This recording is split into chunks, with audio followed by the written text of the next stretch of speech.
Chance of precipitation this afternoon is 100% with new rainfall amounts between 1/4 and 1/2 of an inch being possible. High temperature will be near 76 with a light and variable wind that will become southeasterly 5 to 7 miles per hour this afternoon. Tonight, we'll have a chance of showers and thunderstorms before 8 o'clock this evening, then a slight chance of showers and thunderstorms after 4 a.m. Chance of precipitation for tonight is a lowly 30%, with mostly cloudy skies and a low temperature around 63 degrees. North winds tonight will be around 6 miles per hour, becoming calm during this evening. Then tomorrow we have a chance of showers and thunderstorms before 7 a.m., then showers likely between 7 and 10. Then showers likely and possible with thunderstorm after 10 a.m. Chance of precipitation tomorrow is 70%. Now, new rainfall amounts between 1/4 and 1/2 of an inch are possible tomorrow with cloudy skies and a high temperature near 78 degrees. We'll have light and variable winds that become southerly 5 to 10 miles per hour during tomorrow morning. Tomorrow night, clouds will roll in, or stay in, I should say. It will be mostly cloudy with a low temperature around 60 degrees. Northwesterly winds will be 6 to 9 miles per hour. But then Sunday, we're going to be mostly sunny with a high temperature near 84, with westerly winds 5 to 7 miles per hour. But don't get too used to it, because Sunday night we do have a chance of showers before 7 o'clock, then a chance of showers and thunderstorms between 7 p.m. and 4 a.m., then a chance of showers after 4 a.m. Chance of precipitation Sunday night is 40% with mostly cloudy skies and low temperature around 59 degrees. Monday should be mostly sunny with a high temperature near 80 degrees. We expect mostly clear skies Monday night, with a low around 54. Tuesday should be sunny with a high near 78. Then we have mostly clear skies in the forecast for Tuesday night with a low around 55 degrees. Sunny skies are expected on Wednesday with a high near 82, but then we'll have a few clouds roll in Wednesday night and will be partly cloudy with a low temperature around 60 degrees. Then Thursday will be partly sunny with a high temperature near 80 degrees. And that is your noon hour weather update, brought to you by all of us here at KSMO, where it's now time for the Brownfield Commentary and Midday Livestock Report.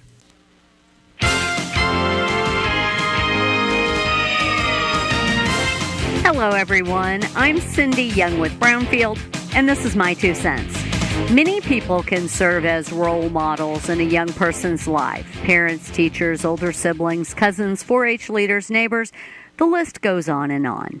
But there are people in our society whose vast knowledge and experiences should serve as role models for us all, those who lived through the history that helped shape our country.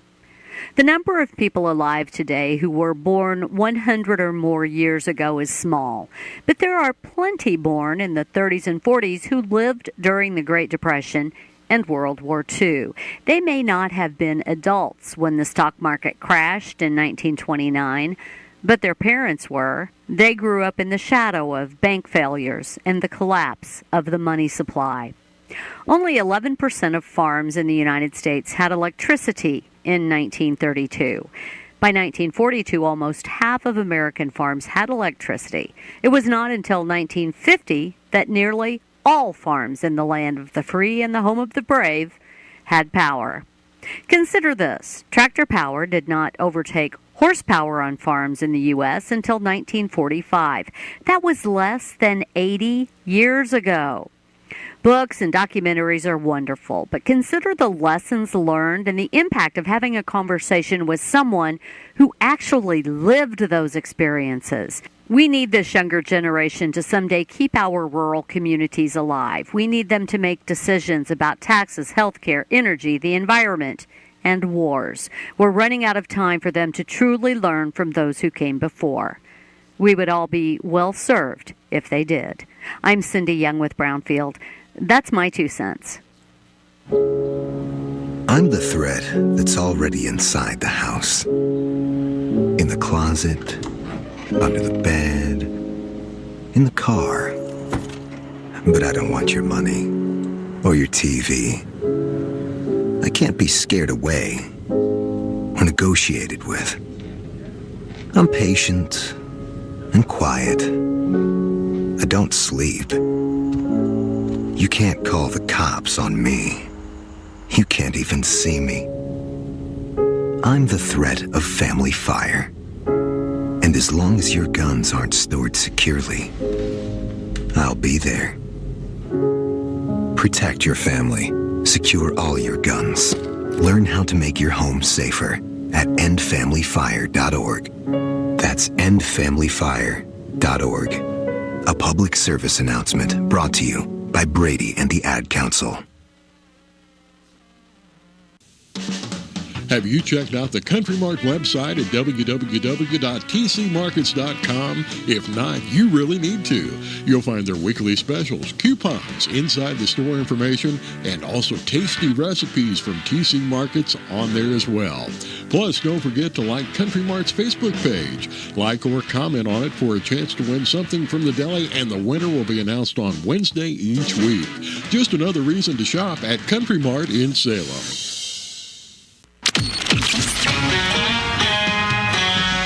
Hey, it's Fitz from the Country Top 40 Countdown, and if you missed us last weekend, here's what went down. Morgan Wallen locked in his second week at number 1 with I'm the Problem, but this weekend we're going to count them down together to see if he's still wearing the crown or if someone else just stole the throne. Come hang with me as we roll from number 40 all the way to number 1. I'll see you this weekend for all the hits on the Country Top 40 with Fitz right here. Another round of direct cash cattle business and cash hogs into the day lower. Good morning. I'm Megan Grebner with your Brownfield Livestock Market Report, brought to you by Propane. The Propane Farm Research Program offers compensation for using propane equipment. More information is available at propane.com/PFRP. There was another light round of direct cash cattle trade that took place on Thursday. Live deals in Kansas were at $230. That's well above Wednesday's trade and $8 higher than the prior week's weighted averages. Bids were at $235 and $228 to $230 live, depending on the area.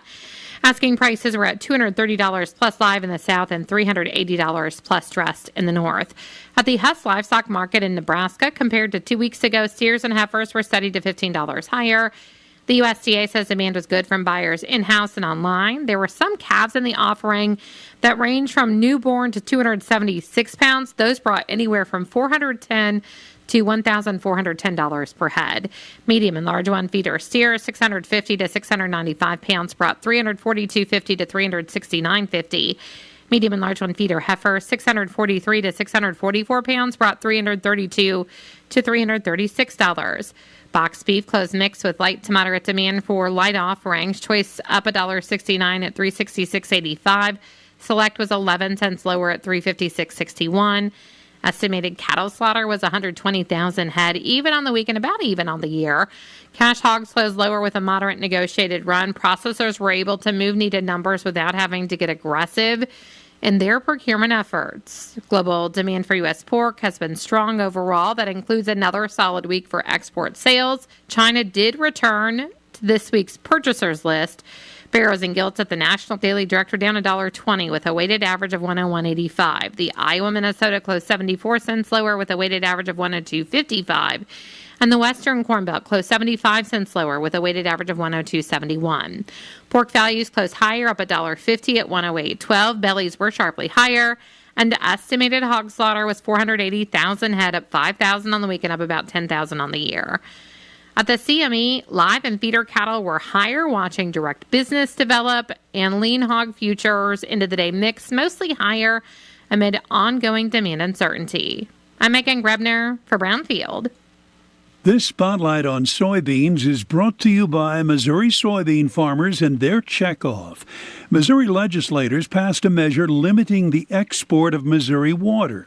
Missouri Soybeans Policy Director Ben Travelos says it's not an outright water export ban, which he says is unconstitutional. So what this legislation does instead is it puts in place a strict permitting process, and it will be vetted ultimately by the Soil and Water Commission, which is a governor-appointed and Senate-approved commission. In what Travelos calls a banner year legislatively, lawmakers also paved the way for farmers to have access to affordable health insurance. If you're not being subsidized by the Affordable Care Act, it's about a 30 to 50% cheaper premium product for health coverage for you and your families. Learn more at mosoy.org and on the Spotlight podcast from Missouri soybean farmers and their checkoff.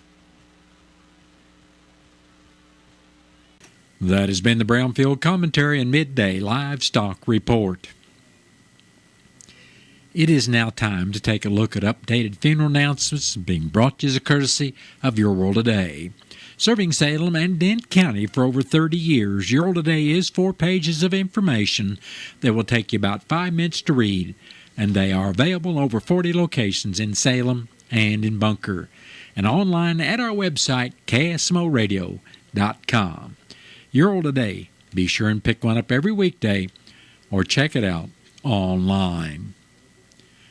Elaine Marguerite Ransom of Steelville passed away May 29th at the age of 89 years. Celebration of life for Elaine Ransom will be today at 5 o'clock at the Britton Bennett Funeral Home in Steelville, with visitation for family and friends of Elaine Ransom starting at 3 this afternoon and continuing till service time at 5 o'clock. Interment will be at the Steelville Cemetery. Memorials are suggested at the Steelville Food Pantry or Trail of Tears Committee. And all arrangements for Elaine Marguerite Ransom of Steelville are under the direction of the Britton Bennett Funeral Home of Steelville.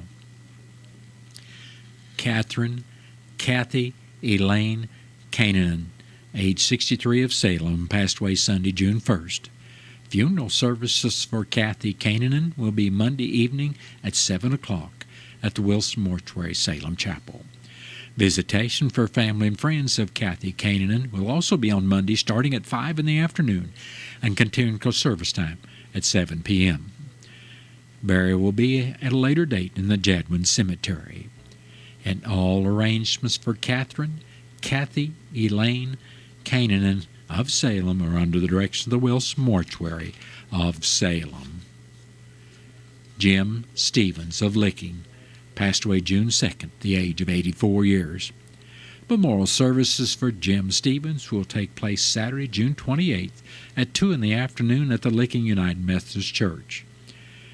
Visitation for family and friends will also be on Saturday, June 28th, starting at 1 and continuing till 2. Memorial contributions may be made to the New Hope Cemetery, and all arrangements for Jim Stevens of Licking are under the direction of the Fox Funeral Home of Licking. Donna K.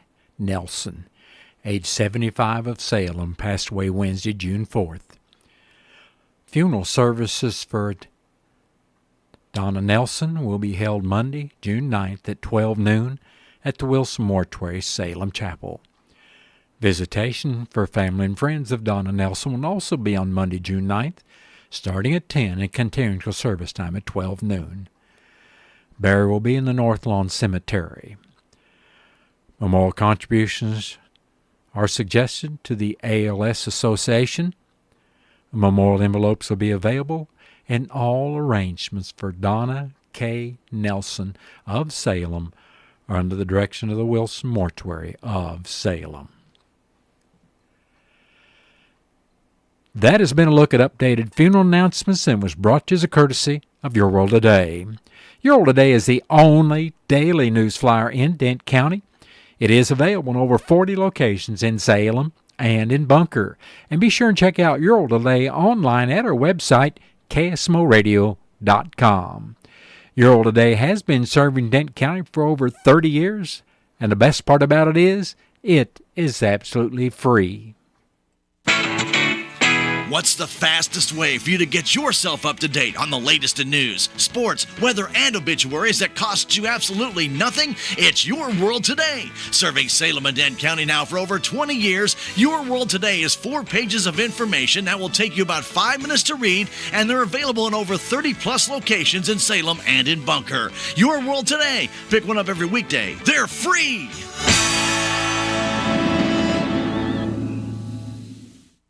It is now time for a look at local news, and it's being brought to you by Southwest Baptist University Salem Campus. SBU's Salem Campus provides quality higher education close to home for residents of Dent County and the surrounding area. For more on degrees and programs, stop by SBU's Salem Campus today at 501 South Grand Street, or you can call them at 573-729-7071. I'm Bob Parsons reporting. The Denton County Commission met Thursday morning at 9 o'clock in the courthouse. During public comments, Robert Malone, resident in District 1, complained to Commissioner Keith Green about the conditions of Dent County Road 6020. Malone said he talked to Green May 15th and that he said the road would be graded and repaired.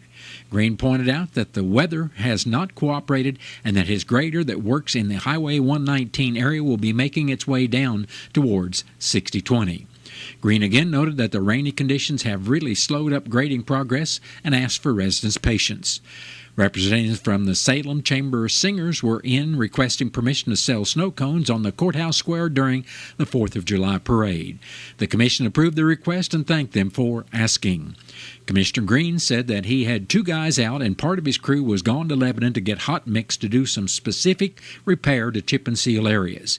He noted that the rest of his crew is addressing the worst spots on roadways with spot application of gravel and grading. District 2 Commissioner Jimmy Williams said he had 2 guys out and part of his crew was dealing with a low water crossing in the area of Barnett's Farms. He also said that rock could be added and grading done on Dent County Road 4050. Presiding Commissioner Gary Larson announced that the annual MRPC Awards Banquet would be returning to the Salem Community Center at the Armory October 23rd. Larson complimented Executive Director Sherry Lee on her work preparing the bid for the banquet. Larson noted that the commission will need to put out for bids for an engineering firm to work with FEMA for repairing the flood-damaged bridges. He also reported that Susan Clancy had contacted him about paying an invoice from Alexander Construction for repair of hail damage to the roof and vent on the courthouse. Dent County Clerk Angie Curley reported that she balanced with the collector and assessor on monthly collections, abatements, and add-ons for the month of May. She noted that bills were being approved by the commissioners for payment and that Ray Schwartz from Senator Justin Brown's office would be in to visit with the commission. The next meeting of the commission will be Monday morning at 9 o'clock at the Dent County Courthouse, and the meeting will be open to the public.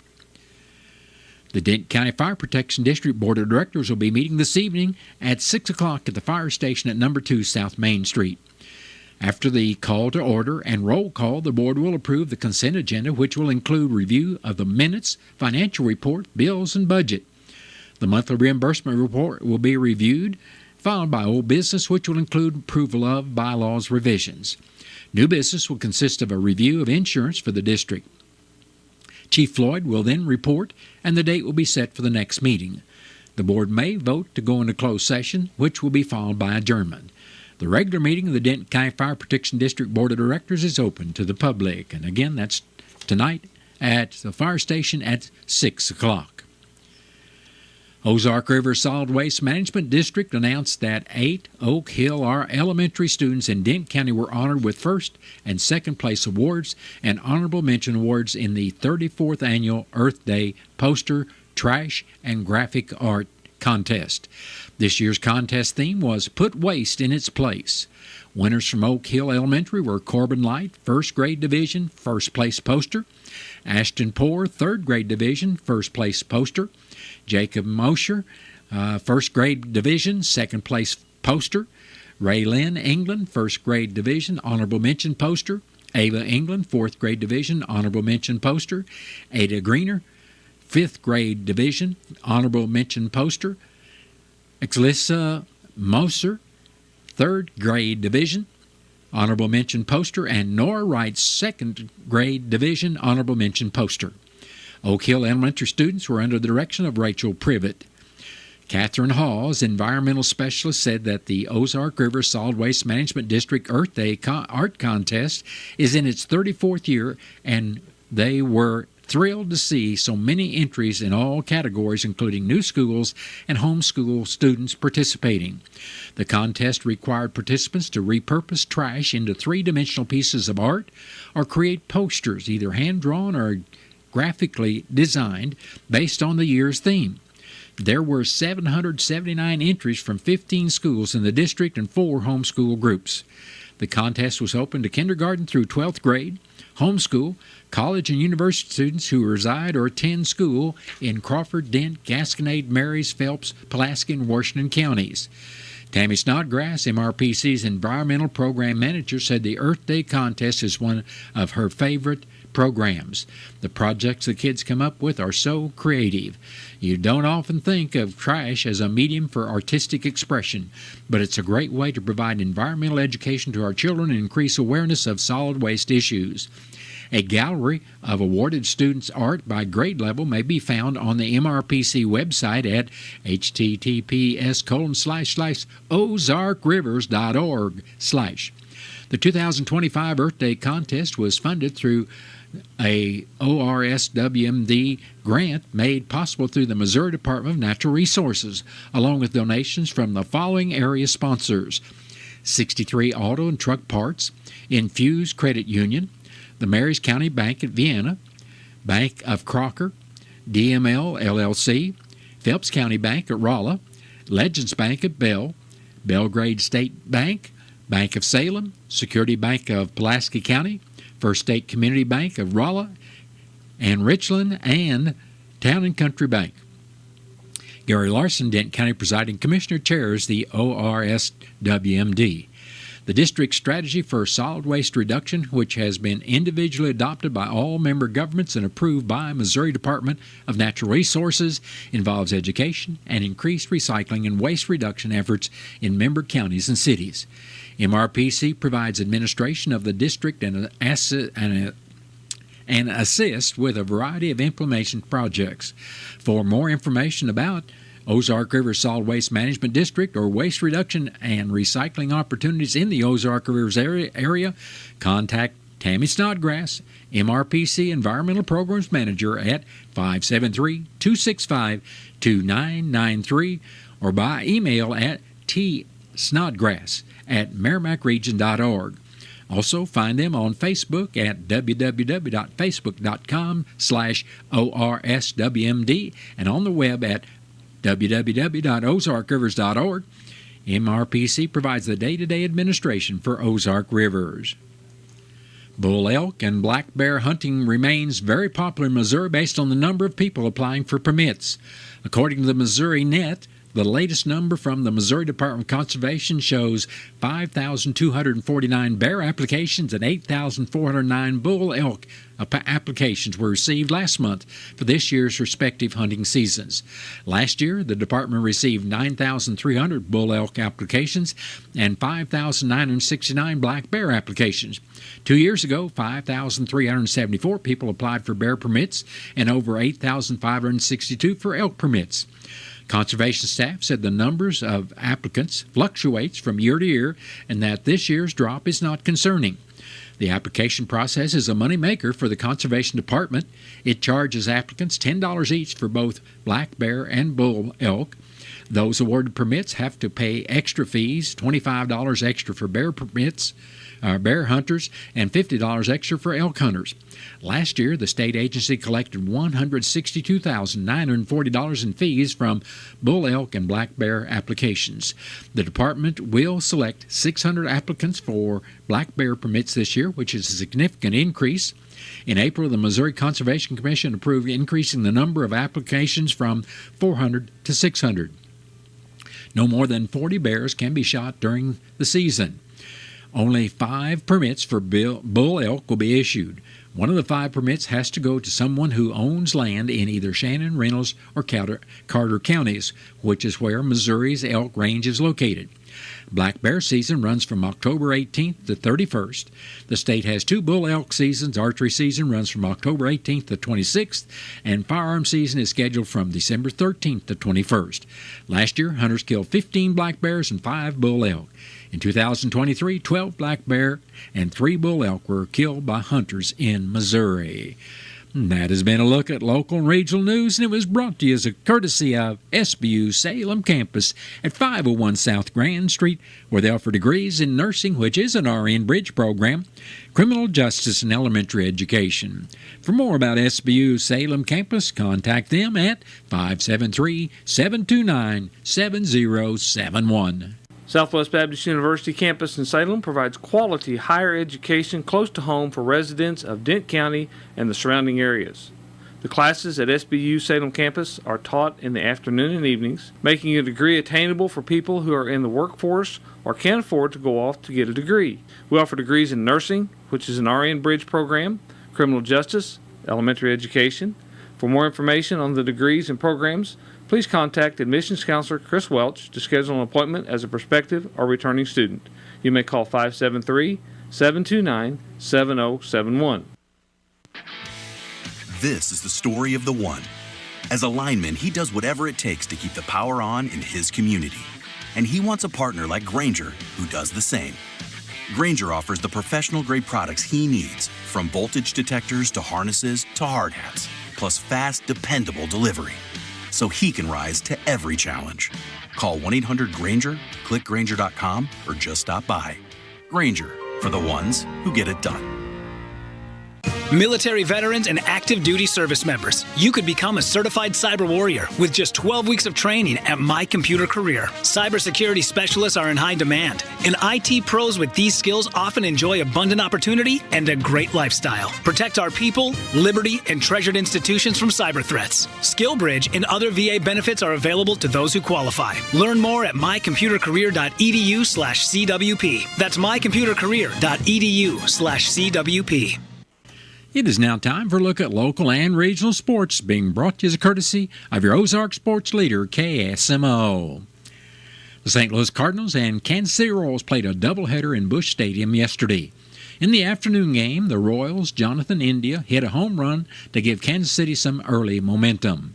It wasn't until the seventh inning that Cardinals' Wilson Contreras was batted in by Nolan Arenado to get St. Louis on the board. In the eighth inning, an Ivan Herrera home run gave St. Louis their first lead of the game, 4-3. The Royals would respond to the game, forcing extra innings. In top of the 10th, Vinny Pasquantino singled to bring Miguel Garcia home, but when the Cardinals returned to bat, Mason Wynn and Wilson Contreras would both bring in a run to defeat the Royals 6-5. In the evening game, Kansas City would again start off with a home run in the first inning. In a flurry of offensive play, Kansas City and the Cardinals found themselves with a familiar score by the top of the fourth inning, 6-5. But this time the Royals held the lead.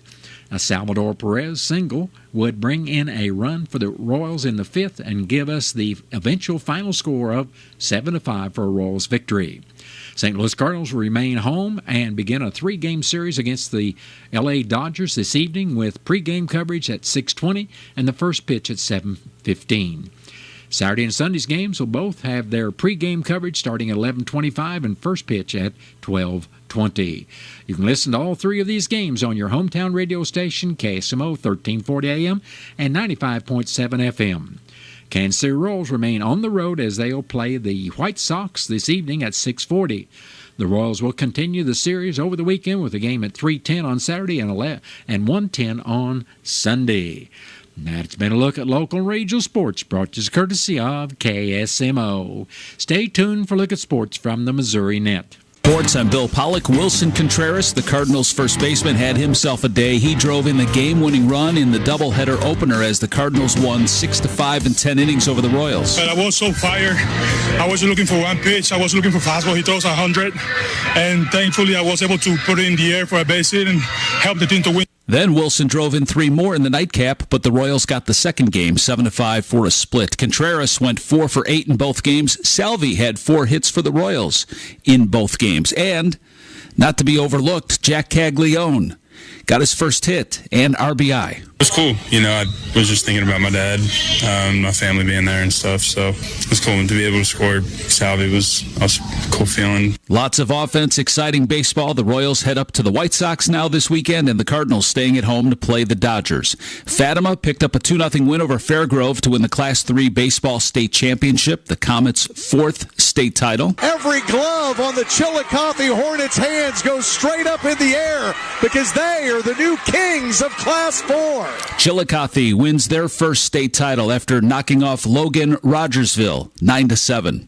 The St. Louis Battlehawks will try to earn a spot in the UFL Championship. They host the D.C. Defenders in the conference finals at the Dome on Sunday. St. Louis went 1-1 against D.C. Head coach Anthony Beck looking forward to this opportunity. This is what we've been working towards for 3 seasons now. We've advanced every year, and now we got to take those steps. And we know it's going to be a challenging game. If they're going to bring their A game, and we have to bring ours. And it's going to be a 4-quarter game, and that's what we're expecting. Missouri senators approved a plan to help the Chiefs and Royals continue playing in the state with new or improved stadiums by covering 50% of the cost. Elisa Nelson from the Capitol, what is that cost? The projects are estimated to cost a total in the realm of $3 billion. Bill Pollock, Missouri Net Sports.